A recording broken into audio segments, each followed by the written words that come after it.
Can you believe that we're already at 100 episodes? While we go and ramp up and get ready for season 3, we're going to take you back, listen to some of the great moments in these past episodes. So stay tuned as we take you back to season 1 and 2.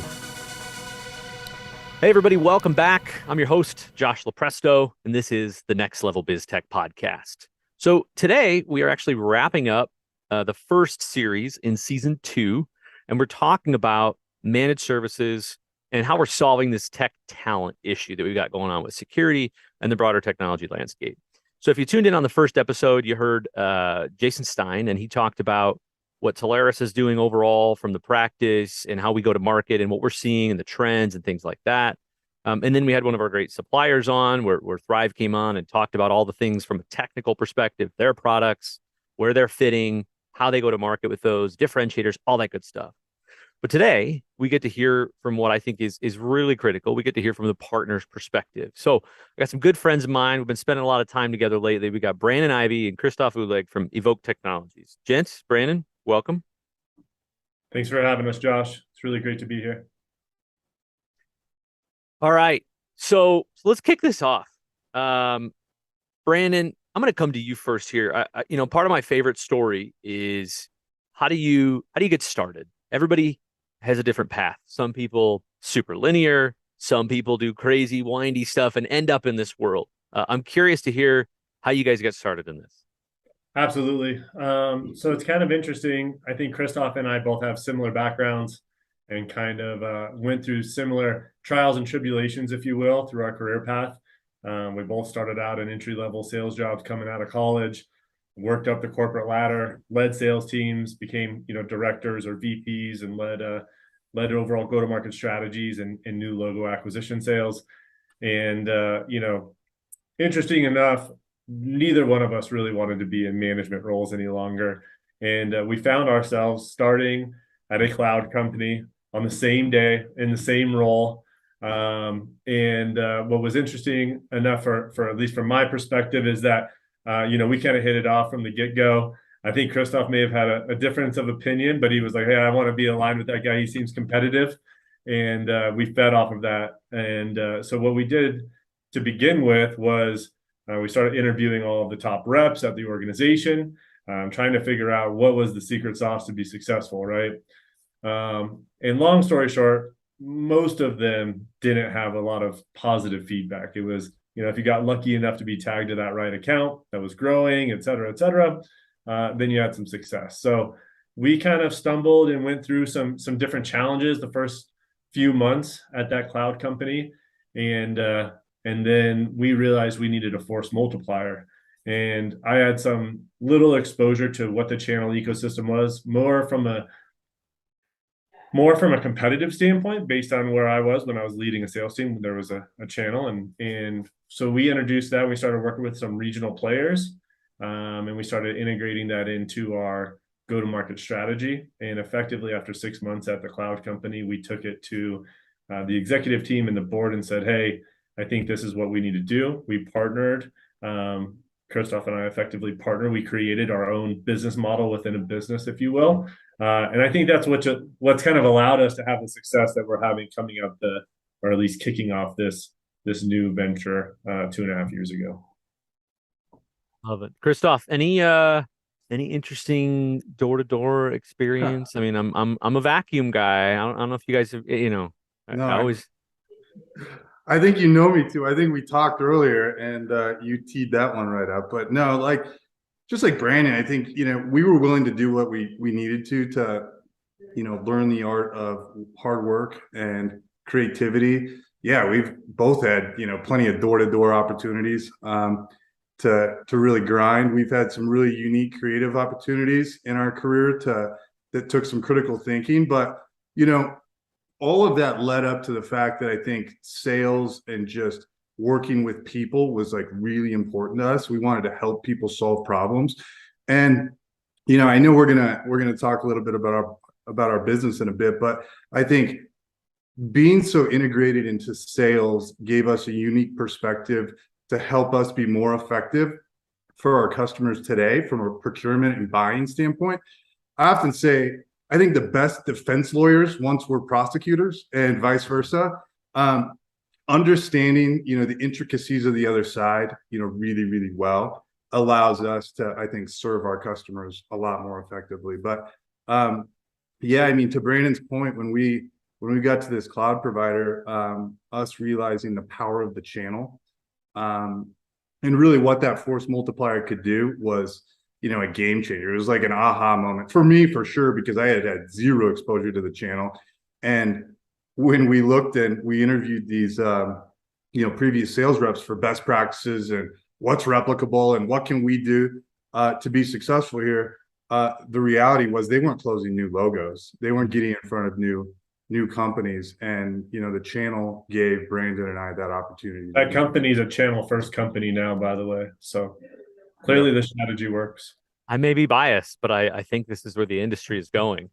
It is funny, though. I mean, it is funny as long as we've been doing this and as long as Telarus has been in existence, it's still fascinating to me how many people are just not familiar with the channel yet. And obviously, we're all seeing the convergence of doing away with some of the direct sales and moving more headcount over to channel and supporting channel. But, just when we think it's been in existence for a while, it's still, if you zoom out, it's still so early in some instances. I think a lot of that's too with there's been a lot of focus on specific technologies over time. So just the simple fact that we're discussing, MSP or MSSPs today, that's kind of broadening out that scope, right? So, I think it's only going to get bigger and bigger, like you mentioned. All right, so we're talking about your business now. Tell everybody, fill us in. You guys have a cool go-to-market model, and I love some of the focuses that you have on the technology side. But let everybody know what is EVOK. Sure. Well, first of all, EVOK stands for Enable, Validate, Optimize Knowledge Transfer, and just like mentioned that Christoph just mentioned. Essentially, we wanted to take what we thought were how would a customer want to procure things? How would they want to run a process? How would they want to evaluate the market? How would they essentially want to ensure that they have a consistent buying experience that's productive and mitigates bad customer experiences coming up the back end? So we took those kind of four terms, if you will, layered that into what we thought would be the right customer engagement. We kind of trialed that, if you will, with a few, anchor tenants. Found out it was productive, and then we've replicated that now over the past 3 years. But who we are essentially, like Christoph mentioned, is we did a lot of time in sales, and the last thing we want to do is be a sales rep to our individual clients. We have really formed relationships with them now to be an extension of the team, to provide all that intellectual property to them that allows them to realize, oh, hey, there is a better way of doing this, or potentially they're just getting exposure to a provider that they would have never even looked at because it's not in Gartner or that doesn't come up on an SEO search or whatever it might be. And I think that started to change that dynamic of like, oh, this is interesting, or this is advantage, or potentially this is just providing more value than what we were doing or how we were doing it in the past. So yeah, but we founded it 3 years ago. It's been going strong with groups like Telarus supporting us and enabling us. We've seen a lot of success, and our clients have, they're like, when can we be a reference? How can we, help scale your business? What does this look like? And, that's very rewarding. And it's something that, most salespeople probably don't get to experience in that similar role. Right. So, yeah, it's been great. Good point. So let's switch gears here. I want to talk about, first, Christoph, how you learned about this technology. And then really maybe just let's weave that into the first deal. We're going to get to a more recent deal as we move this on and kind of into the weeds and the intricacies of it. But talk to me about, when you're at that cloud company? Was it before that? I mean, what's your first exposure to this whole managed services landscape? And talk to me about just that first deal. What was that like? So I would say, our experience working at hosting gave us immense insight into managed services in general, and just understanding the criticality of what that offering ultimately does. Both from a provider perspective, but also more importantly from a customer's perspective. But, back in, call it 2011, 2012, you started seeing a massive shift from on-prem to the cloud, right? Like people realizing, hey, AWS is something, Azure is something, private cloud and getting this out of our facility and into a data center that's redundant and supported. I mean, it's something we need to move towards, but not a lot of people knew how to do it. And we started meeting with just tons of customers that wanted help with that journey. They wanted ideas, they wanted a roadmap, they wanted to figure out how do we take this on-prem, and move this into the cloud, and how can we get some of these mundane tasks of, call it, monitoring and patch management and antivirus and performing backups and the day-to-day care and feeding of the environment. How do we get this off our plate and free us up to focus on the core competencies of our business and what's really driving our company forward? And then secondly, how do we solve things like database management and database architecture and security services and some of the stuff that, frankly, they couldn't even find people, to fill those roles. And so you have a system administrator that's potentially getting paid $100K a year, patching servers, 75% of his time. And then the other 25% of his time moonlighting as like a security analyst or, a database administrator. It just wasn't scalable. So I think when companies started realizing, hey, we need to get this stuff off-prem, and we need to, more importantly, find a partner to co-manage this so we can create a RACI matrix that's clearly defined. Hey, we want to continue to do these things at the application layer, but from the OS down, let's pass this off to a partner that we can depend on, that can build a highly redundant, highly manageable, scalable infrastructure. And I think that's really when, we first got exposure, and it was just coming by the waves, and it hasn't stopped today. By the way, companies are still, we'll get into it, I'm sure, a little bit later, but they're still looking for this more than ever. And then when I shift into kind of thinking about, call it first deal, I won't probably get into the first deal, but I'll tell you about a deal that I think is super applicable to this conversation. So we were working, and this is, as EVOK, this was post our days at hosting, and we're working with a large university here in Colorado that, unfortunately, they were ransomware about 4 years ago. They ended up paying the ransom. It was a really tough situation for them, and they looked at the problem and said, "Gosh, we need to figure out a solution to help make us more secure." And what they did, for better or for worse, they started throwing technology at the problem. Right. They started looking at EDR solutions, and ultimately they selected Carbon Black. They looked at different high profile security partners like Palo Alto, and they put architected their entire environment for Palo. They incorporated email filtering. But what they didn't really count on was the noise that all of those tools are going to create. And those tools are great. They're great tools. But you can't solve certain issues necessarily just with tools. What you need is services, right? And they had 2,500 endpoints.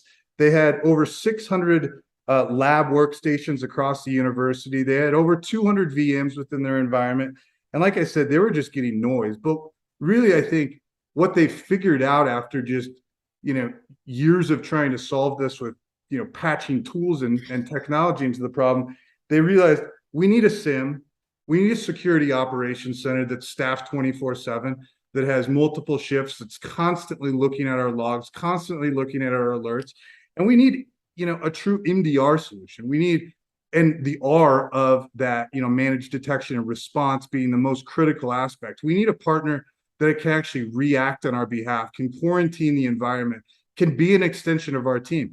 By the way, I didn't mention it, but this university had one security officer. That's it. Yeah. He had nobody. So he's getting alert overload, alert fatigue. He hadn't looked at the alerts in, over a year, just because it was just piling into his email.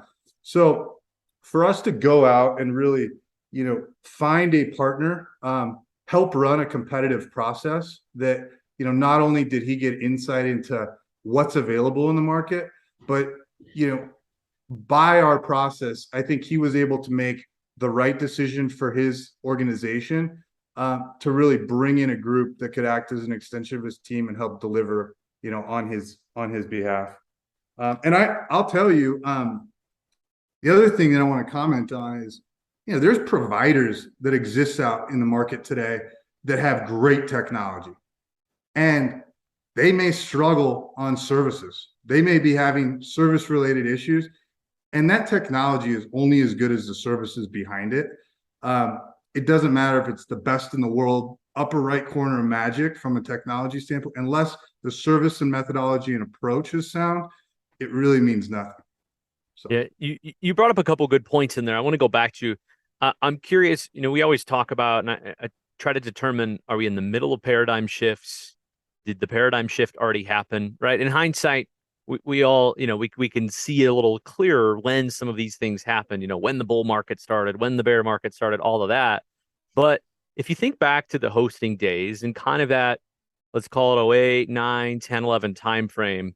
So you've got this, AWS launching major product, right? 06, 07, kind of in that era. You've got the economic collapse of when people went, wait a minute, I used to buy all this stuff. I used to CapEx outlay it. Now I'm a little leery on that.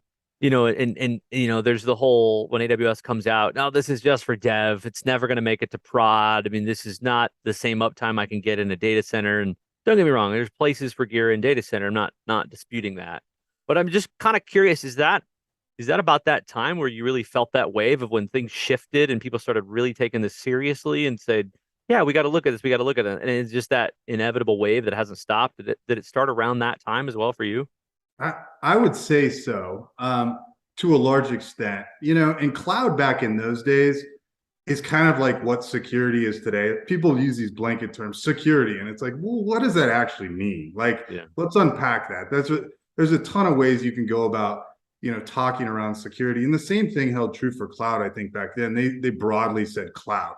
Of course, there's the concept of private cloud. There's on-prem, there's public cloud, meaning multi-tenant within a provider. And then there's true public cloud with the likes of Azure, AWS, and Google. But I think a lot of people back then felt this unbelievable pressure to go to the hyperscalers, right? To go look at AWS, to go into Azure, because that was the flashy lights. Those were the things that were in the news. That was what the trades were saying the next big wave is. And it's not wrong for certain applications.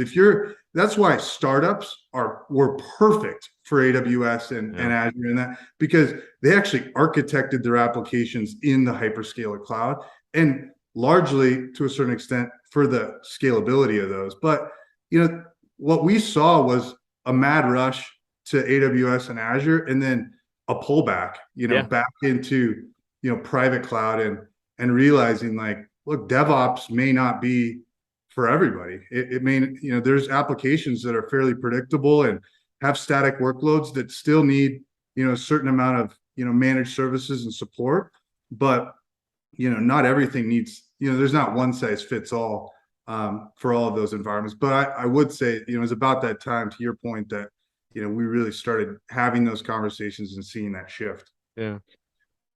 Good point. I was going to say, yeah, I mean, I think economic pressure always plays a role in a lot of technology transformations across enterprises. I mean, even now we see large enterprises looking to go to more back to the old school approach of bare metal services, right? Like, there's a lot of different use cases for that. I mean, I don't know if that'll be widely adopted, but there's supply chain issues and economic pressures. So, those two things are driving a behavior. Just like in cybersecurity, we have insurance policies and rates going up. It's driving a behavior. It's having specific impact. Back then, it was co-location, CapEx expenses, transitioning to an OpEx, focusing on EBITDA. All of those different things play into what enterprises make as decisions, right? And so I think as long as we're staying on top of those market trends and understanding what's taking place, not only in the technology spectrum, but holistically, that helps ensure that customers make better decisions. Yeah, good point. So I want to talk about relationships. As we look at this, right, all of our partners have started out in different places, in different skill sets, in different technologies. Some started in cloud and then went to network. Some started in network and then went into, all the other things. So I'm always kind of curious. I mean, you guys kind of brought it up a little bit earlier, but maybe Christoph, I'm kind of curious about, when you start having these strategic conversations, when the wall is down, right? When the customer really feels like you're an extension of their team, what does that do for the relationship with the customer when you're covering all these things? So I think it's critical. And Brandon and I have been very passionate about this topic for a long time. We truly believe that if you go solve the mission critical objectives for an organization, or you help solve, a bridge towards securing applications, keeping applications available, helping with, the great resignation is a real thing. People are leaving companies. Yeah. People are having a hard time finding people. People are having a hard time keeping people. You go solve mission critical objectives for organizations, you get everything, right? Like the floodgates open, you gain their trust, you gain almost everything that you could possibly want out of that relationship. So, we typically are passionate about wanting to focus on the cloud and security piece of the business as a primary objective. It's always something that, we get into with customers is, tell me about your team, tell me about your skill sets, tell me about, what you guys are trying to accomplish, tell me about the gaps that you may have across your organization. And as we start to understand, like, where is their pain coming from? Where are they looking to improve organizationally? And we can start helping to identify areas and unbelievable providers that can come in as an extension. It truly does help secure and build that relationship. But it's not a one deal close type of situation. But the reality for a lot of these companies is, the days of going to like an IBM and expecting to get everything under one roof is dead. Like instead, there's laser focused, really good providers that exist out in the market today that are really good at one or two things. And it's important for Brandon and I to know who those guys are, and being able to partner with a company like Telarus and, your great engineering team. It's just been hugely advantageous to us, because we can get insight into, okay, what are these other 100 customers across the US experiencing from these providers? Have they been happy endings? Have they been happy stories? Have they been, hey, they said all the right things at the beginning throughout the sales process, but then, it was a disaster, once we got into the door. That's hugely important for Brandon and I to know what we're getting our customers into. It's just like when I go, it's not a perfect analogy, but when I go car shopping, every 3-4 years, it's unbelievable the technology that has changed, and is available. I don't know. So I have to really just rely on the sales guy who's telling me that. And that's not necessarily fair. So to have a guy that's all they're doing is analyzing the industry and the market and ranking and scoring providers, it's super important for us to give that same insight to a CIO who also doesn't have the time over more than 3 or 4 or 5 years of analyzing what's new, what's different, what should I be aware of. So relationships are huge, but most importantly, it's, solving those mission critical issues, I think gains that trust immensely. Good point. Brandon, I want to come back to you. I want to talk about challenges. I think we're painting a really good picture here of, there's a lot of value that we add, right? When we come in, when you guys come in, and you're helping the CIO build something, and then this CIO might bounce and the company loses him. You got great value in that. From you've helped establish yourself at the last company. Now he's leaning on you, going, "What's the new latest? What's the greatest tech that I should know?" So certainly, like these things take time to grow and to grow some of these relationships. I'm curious, with what you've been through from a challenges perspective, what are the difficult parts of these conversations? So we've gone through that. I'm sure, most people have, where the CIO or the executive IT person leaves, or you just end up having to go work with another individual. So potentially put in all that effort. One thing that we've realized is you learn the most about an organization by running a process. And so that's probably the most challenging thing, especially if someone new steps in. So I'll take that as a secondary part of kind of like what are the challenges that we see, right? So I think the biggest challenge, especially if you're focusing on mission critical workloads or whatever is probably the most pertinent or complex to the business, is actually establishing what do they have in place today. Usually it's a barrage of things over the last decade that maybe somebody's still just paying a bill, et cetera. So you have to establish that baseline, understand the expectations and needs of what's going forward, and then being able to provide some thought leadership around all of that.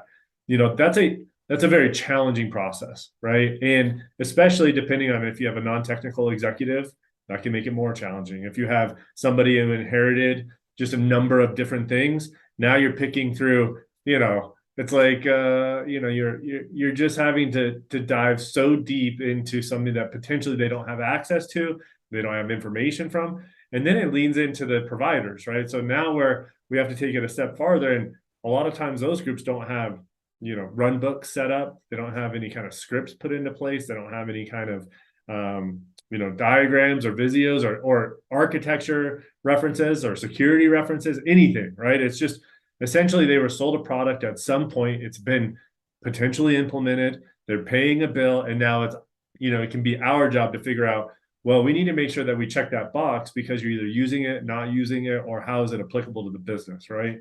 And that's where when you start trying to wrap that back into thought leadership and providing, okay, well, we need to go down that path and leaning on the different engineers across Solaris or the providers or whatever it may look like to come up with a holistic solution that actually solves everything that they have if they need it, in addition to what's needed or expected, and then providing like, well, maybe we can consolidate or refine or evolve all of those things into the next level of, where market trends are going or what's taking place in an overall environment.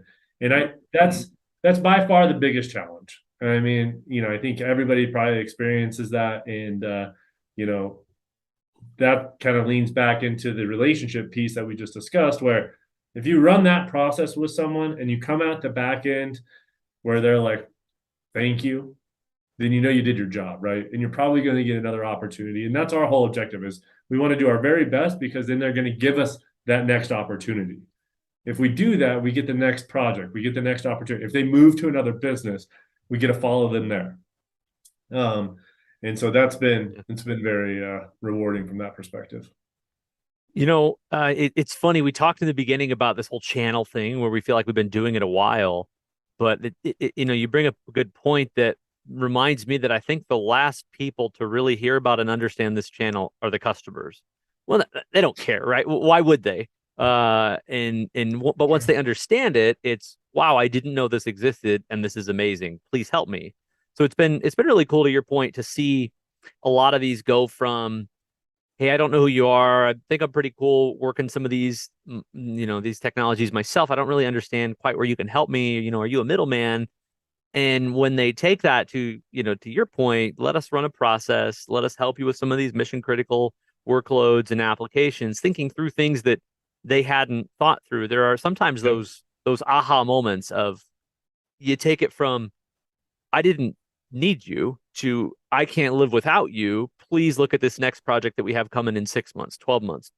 I've seen 3-4 years out, some of these crazy things. And that to your point, that's the aha moment, I think, when that you're looped into that process. That's the click factor. But sometimes it takes time. And in these enterprise deals too, I think we talked about getting flat-footed when some of these CIOs or whatever leave.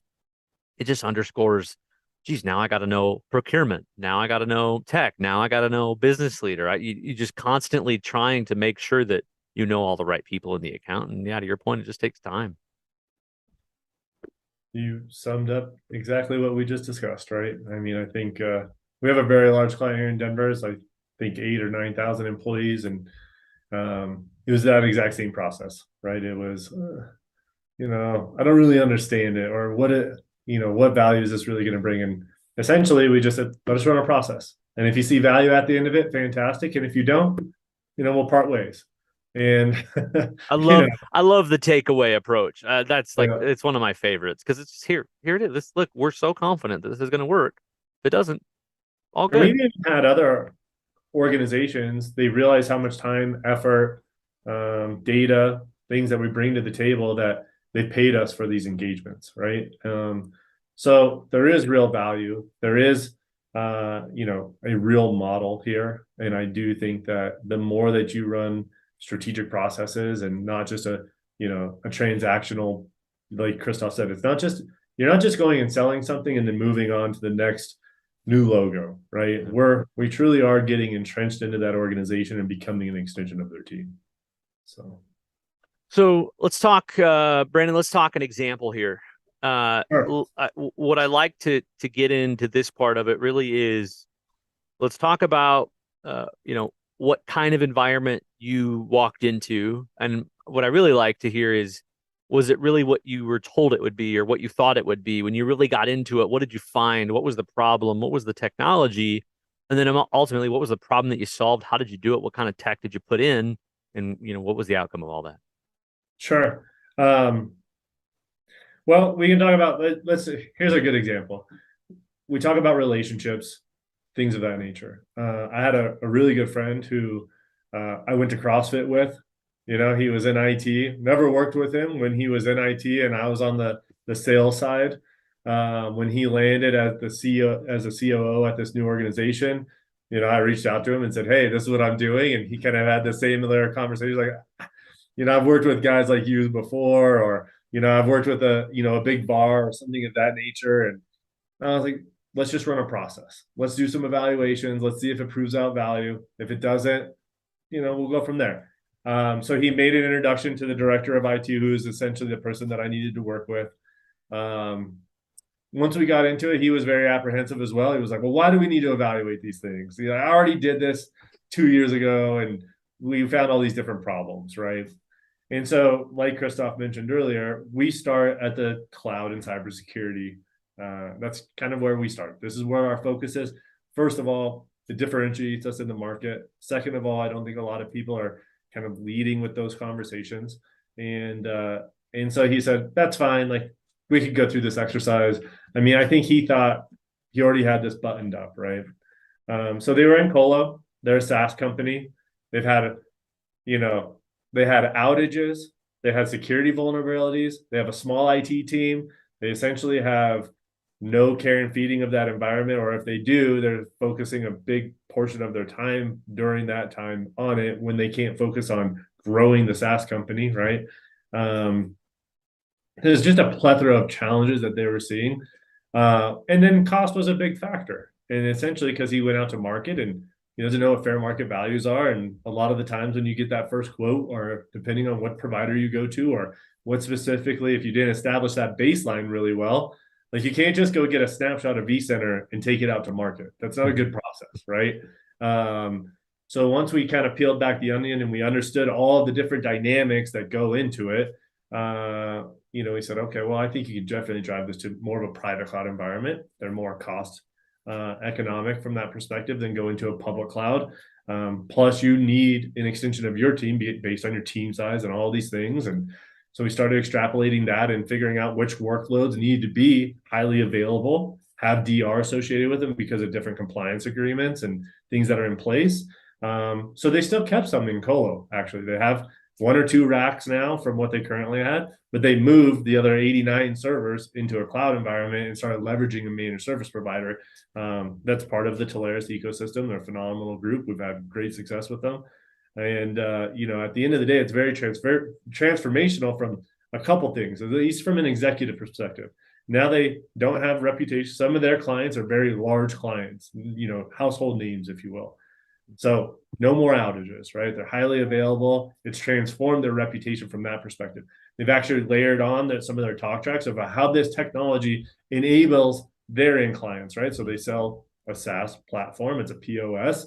Their consumers are buying it. This is how you can scale. This is how we can make the overall buying experience for your clients better, right? So, all of these things have truly transitioned their business from IT being a cost center to IT providing value to their overall organization and their end clients, right? So I would say that's where we get excited about transformational. Usually it's not flipping, from one SIM to a different SIM. That's not usually a transformational change. It's how is it enabling or driving that business forward? And there's a lot of other use cases or applicable things that probably came out of that deal, but I would say that's a good high level. Christoph, were you going to mention something? Sorry. No, nothing other than, I think that was a really good example of, a small IT team that needed help, needed direction, needed Brandon's guidance. They hadn't gone out to market and looked at this for years. And so, having Brandon as an extension, I think it was eye-opening around what has evolved in the market, what's available to them. And yeah, it was just a really fun project to see and be a part of. It is always interesting when we from an engineering perspective, we always go in and say, what do you need? What do you need it to do? What's the problem that it needs to solve?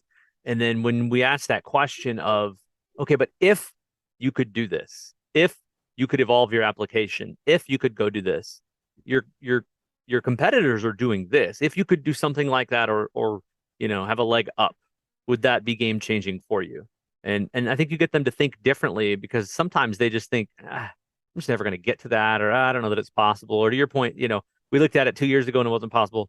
How much changes in this industry in 2 years, right? Yep. With all of the tech and everything flooding into here. So yeah, I love hearing a good transformational story, because yeah, you brought it up, and you nailed it. Where IT is not a cost center, right? IT has the power to change the business and change the company. So awesome story.